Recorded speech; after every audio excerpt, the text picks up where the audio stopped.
Good morning, dear students. In today's lecture, we will discuss about mineral resources. So, let's start our today's lecture. The first question comes to the mind when we talk about the mineral resources is that what are the minerals? Minerals are naturally occurring substances which are found in earth and they are created by certain natural and geological processes. The minerals are usually solid and inorganic substances having a chemical formula and they, these minerals are crystalline in structure. The mineral resources are essentially required for socio-economic development. A survey says that more than 95% of the energy that is used by human beings and also 80% of the industrial raw materials as well as 70% of raw materials used in the agricultural production are derived from the mineral resources. So, these minerals are used by human beings in most of the sectors such as agriculture, domestic purposes, industries, construction activities, etc. And we are heavily dependent on different types of minerals which are extracted from the earth. Now, we can classify these mineral resources into two categories. The first type of minerals are called metallic minerals. The metallic minerals are hard metals that can conduct electricity and heat. The examples of this category are silver, chromium, nickel, copper, iron, gold, aluminum and zinc, which are extracted from the earth. The metallic minerals can further be subdivided into two categories. The first subcategory is ferrous metallic minerals, and these include all the mineral resources which contain iron in their ores. The examples could be chromites, iron ores, manganese, etc. The second subcategory is non-ferrous metallic minerals, and such mineral resource does not contain iron in its ore. The example could be lead, silver, gold as well as copper. Now, the another main category of mineral resources is non-metallic minerals, and these are the non-metals that do not generate a new product on melting. The example under this category are gypsum, uranium, gravels, etc. So, this is how we can classify the different kinds of minerals as metallic and non-metallic minerals. Now, we will talk about the uses of minerals. As I said before also that we are extensively using minerals in different areas, but the use of a mineral depends on its properties. Let us take an example. Aluminium is a mineral resource which is very light and strong yet durable. So, it is widely used in aircrafts, cars and shipping. Some common uses of other minerals are as follows. We use minerals in industries such as iron, steel are used in different kinds of machineries which are used in industries. These minerals are also used in construction of roads and buildings. For example, iron, gravel and sands are extensively being used in construction activities. We also use iron and steel in manufacturing agricultural equipments. So, these are also used in agricultural sector. We also use minerals in defense equipments, mostly iron mineral is used in defense. Then we use minerals in making electrical and electronic appliances, and in this segment we use steel, iron, aluminum, copper, etc. These are also used in ornament manufacturing such as gold, silver, different kinds of gems are also used as an ornament. Then these minerals are also used as a food supplement such as zinc, iron, calcium, magnesium, etc. are taken up by people for meeting out the uh, demands of minerals by the body. Then these minerals are also used as energy source such as petrol, diesel, coal, etc. So these are some of the uses of minerals, and besides these uses also there are number of other areas in which we use different types of minerals. So now we'll talk about the conservation of minerals. Presently, we are consuming approximately 1% of all the minerals which are available in the Earth's crust. But seeing the high consumption rate of these minerals in different areas, so it can be estimated that in the coming future, these mineral resources will get exhausted at a very faster rate. Therefore, now there is a need to think over the conservation of these mineral resources, because it's very essential if we really want to use these minerals for a longer period. The some of the ways which can help us in conservation of these minerals are as follows. The first thing could be use of minerals in a sustainable manner. Second, we should try to develop methods and practice recycling of the metals. So all the metals which we are using, then we should recycle those metals again and again, so that the stress over our mineral resource stock should be reduced down. The another way could be use of an alternate substitute for the non renewable resources. For example, if we are using coal in the industries and other activities for as a fuel, it can be substituted by a solar panel or another renewable source of energy generation. Then another way could be the advancement in the technology for profitable use of low grade mineral ores. There are a number of mineral ores which are low in the quality, so we are not using them at presently. So in the future, more advanced technologies can be established, which can help us to use these low grade mineral ores also. So these are some of the conservation methods of the mineral resources. Now we'll talk about the processes and steps of mining. Mining is a process of extracting any mineral from the earth, and whenever mining is carried out at any place, it undergoes through certain steps or the processes. We'll see that what are those steps of mining. The first step of mining is prospecting. It is also called surveying. And prospecting means identification of an area where a particular ore can be found.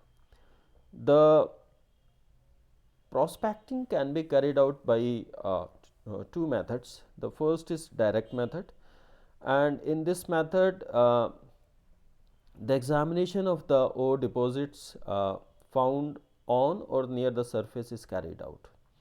This examination can be carried out either by the visual examination or via microscopic studies, as well also by the video prospectings.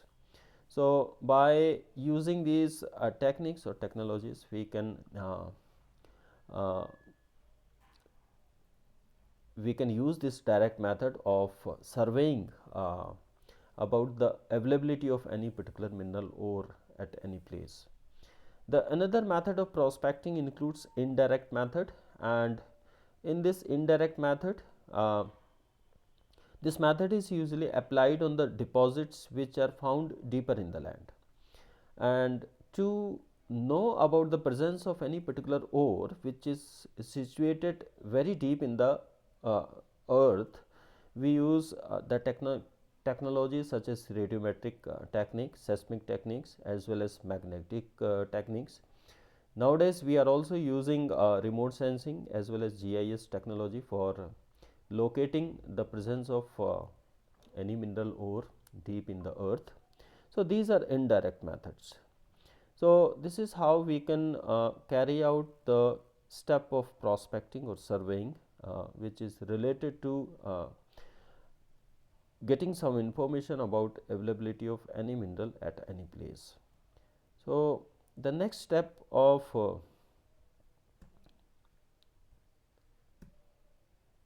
next step of mining is exploration. Once it is confirmed that a mineral ore is available at any place, then the next target should be to know about the quality of that mineral deposit, as well as also the stock or the reserve of that mineral resource. So, that is related with the exploration, means we would now explore the possibility of extracting that mineral resource by knowing its quality as well as its amount or quantity. In this step, core samples are collected. Core sample of the mineral ore is collected, and it is collected for evaluating first the grade, which that is also known as quality of the mineral deposit, as well as the weight of mineral deposit. So, the exploration is carried out by taking out sample of that mineral ore. The study related to the quality and the weight of mineral deposit will help us telling that what is the estimation of this particular mineral reserve, means what is the total value of this mineral deposit. So, based on the estimation of the value of the mineral deposit, now we decide whether we should develop the deposit, means we should proceed further for the extraction of this mineral, or we should abandon this process at that present stage. So, if the extraction of mineral from this location is profitable, then we will proceed. If the quality is not so good, as well as the stock of mineral is not appropriate, then we will stop the mining process at this stage. So, that is all related to the exploration. The third step of mining is designing or planning of the mining sites. So, once it is decided to work on the site and to extract mineral ore from that location, then designing and planning stage begins. This process involves use of studies that help us in determining whether the project is safe for the people, it is socially acceptable, environmentally sound, and economically viable. These four things are taken into consideration in order to proceed further. So, that is about designing, planning of the mining site. Now, once designing and planning is completed, then the fourth stage of mining starts, that is development. This stage of mining process requires establishing a path to the mineral deposit. Means now we will start our preparations for extraction of that mineral from that location. In order to even begin work, the following arrangements are made. Before starting or extracting the mineral resource, the arrangements has to be made, and these arrangements are first acquiring the mining rights. This may includes purchasing the land or taking the land on lease for certain years for extraction of that mineral resource. Another arrangement could be acquiring the rights for use of water, because wherever minerals are extracted, the groundwater is extensively used. So, the one has to take permission for use of groundwater. Then arrangement of funds, because it is a very costly process, then you need to arrange for the funds or finances also. Arrangement of machinery that will work during the extraction of that mineral resource. Arrangement of skilled and unskilled workers has also to be done in advance. Then construction of access roads to help workers reach the site, and finally the establishment of power source, because power will also be required during the mining process. So, all these things will come under the fourth step or stage, which is called development.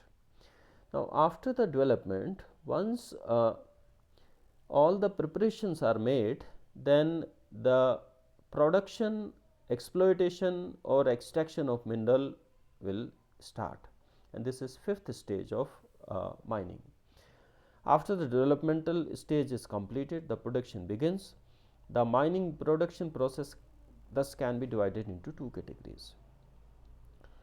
We can have production either for the mineral resource that is present at the surface, ground surface.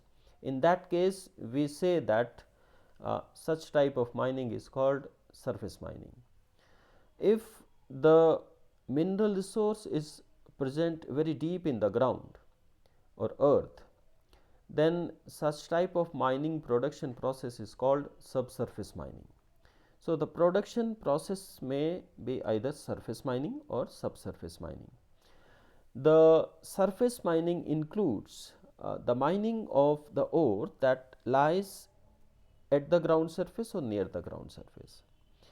The workers begin their work by stripping surface material sorry, which could be a rock, soil, etc. The examples of surface mining includes sand mining as well as gravel mining. The second process is subsurface mining. In subsurface mining, the ore or the mineral deposit is present below the surface, deep in the earth. It includes the digging of tunnels and sink shafts, or even the blasting is also carried out to reach to the mineral deposits. So, these are two different processes of production. After the production will be completed, during the production, after the excavation of the ore, mineral ore will be transported for smelting. Smelting is a process of melting down the ore and filtering out the metal part from it, because ore is a mixture of so many impure things. So, whatever mineral is of our interest or economically viable, we will first melt that ore, then separate that specific metal from that ore. So, that is smelting. So, that is all about the fifth stage of mining, and that is production or exploitation. After the entire mineral resource will be exploited or extracted from that place, now if there is no more mineral resource available, or if the tenure of the mining process has been completed, now the sixth stage will start, that is closure of the mining site or the reclamation of the mining site. After the shipping of ore, the final step of mining process begins. At the closure or reclamation stage, mining site must be rehabilitated as much as possible. The major objectives of the reclamation stage are: first, minimizing the adverse environmental effects, because lot of man-made activities will be carried out during the extraction of any mineral resource. It will definitely have adverse impacts on the nearby environment. Then our purpose of reclamation should include to minimize the adverse environmental effects. The next objective of reclamation can be ensuring the health and safety to the local people.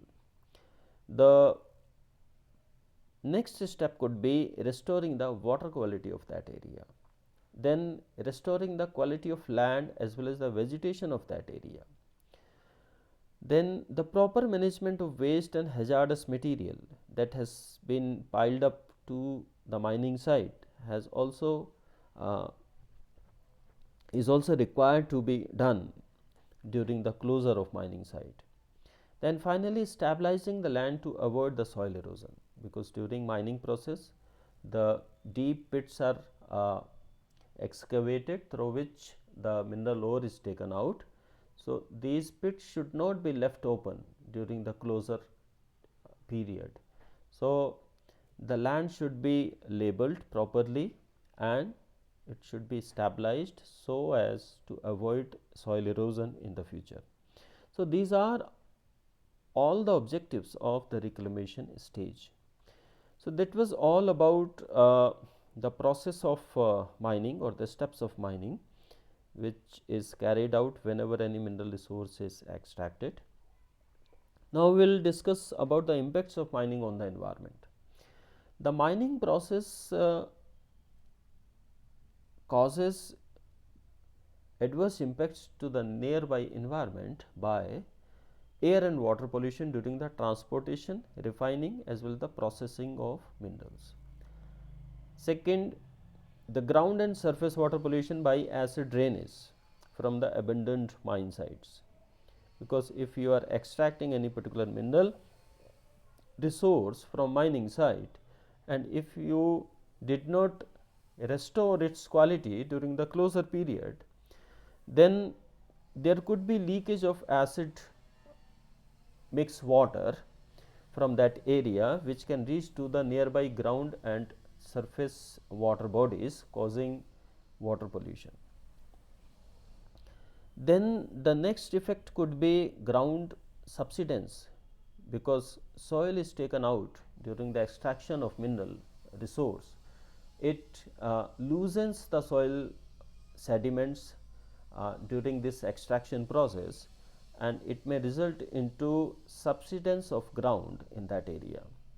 It can also lead to degradation of the aesthetic values of area due to dumping of mine waste, because mine waste will cause bad odor and smell.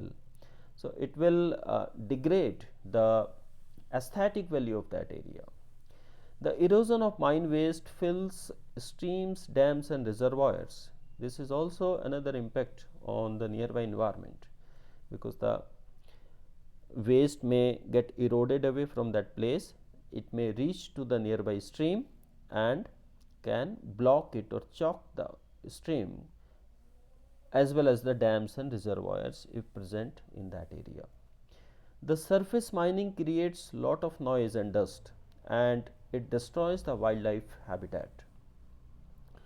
Another impacts could be during mining of sulfur, the sulfur rich rocks oxidizes to form sulfuric acid, which may flow into streams and lakes to destroy fish as well as aquatic habitat. Also, the water runoff from stocked waste material, results in increased sediment load in the streams and causes floods to that area. The surface mining also lowers groundwater levels, leading to drying up of the bore wells in the adjacent lands.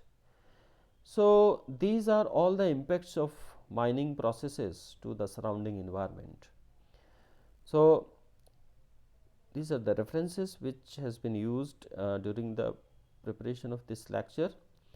So, students, that was all about the mining, its impact to the surrounding environment, the steps of mining, the classification of mining, etc. So, in the next lecture, we will talk about another important resource of this earth. So, that was all about today. Thank you very much.